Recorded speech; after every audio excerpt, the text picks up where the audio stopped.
Assalamualaikum warahmatullahi wabarakatuh. Saya Yunita Pratiwi, NPM 20,05,17,01,97, kelas 6D Akuntansi, Fakultas Ekonomi Bisnis.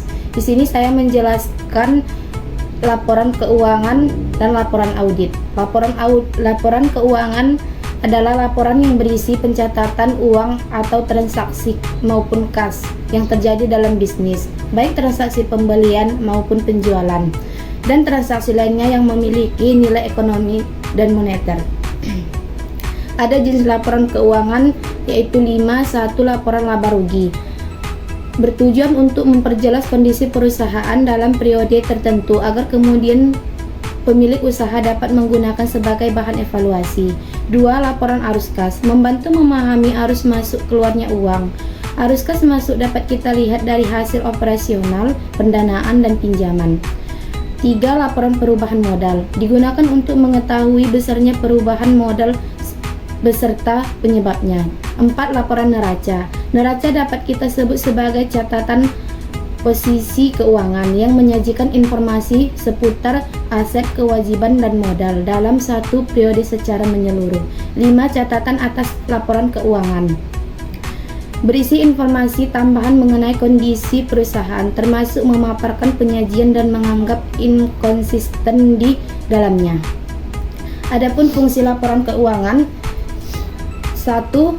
Sebagai alat pengukuran kinerja bisnis. Dengan menggunakan laporan keuangan, bisnis dapat mengukur kinerjanya secara objektif dan membuat perencanaan keuangan yang tepat. 2. Memudahkan pengembalian keputusan. Dengan pengembalian keputusan yang tepat dan efektif dalam mengelola keuangan bisnis. 3. Sebagai alat untuk memenuhi kewajiban perpajakan. Dokumen yang diperlukan dan pemerintah dalam melakukan perhitungan oleh penilaian kewajiban perpajakan. Laporan keuangan yang akurat dan lengkap sangat penting untuk memenuhi kewajiban perpajakan dan menghindari sanksi yang mungkin diterapkan. Baiklah, laporan audit adalah hasil akhir dari proses audit, yaitu laporan yang menyatakan pendapat auditor mengenai kelayakan laporan keuangan perusahaan yang sudah sesuai dengan prinsip akuntan yang berlaku secara umum, termasuk laporan keuangan, akun manajemen, laporan manajemen. Tahap-tahap dalam membuat laporan audit ada 5: menyiapkan laporan keuangan, mempersiapkan rencana audit, menjadwalkan rapat terbuka, melakukan audit, dan menyusun laporan. Adapun fungsi laporan keuangan tergolong 3. 1. Investor menggunakan laporan audit dan laporan keuangan yang diaudit untuk menilai kinerja keuangan dan posisi keuangan entitas untuk peluang investasi mereka.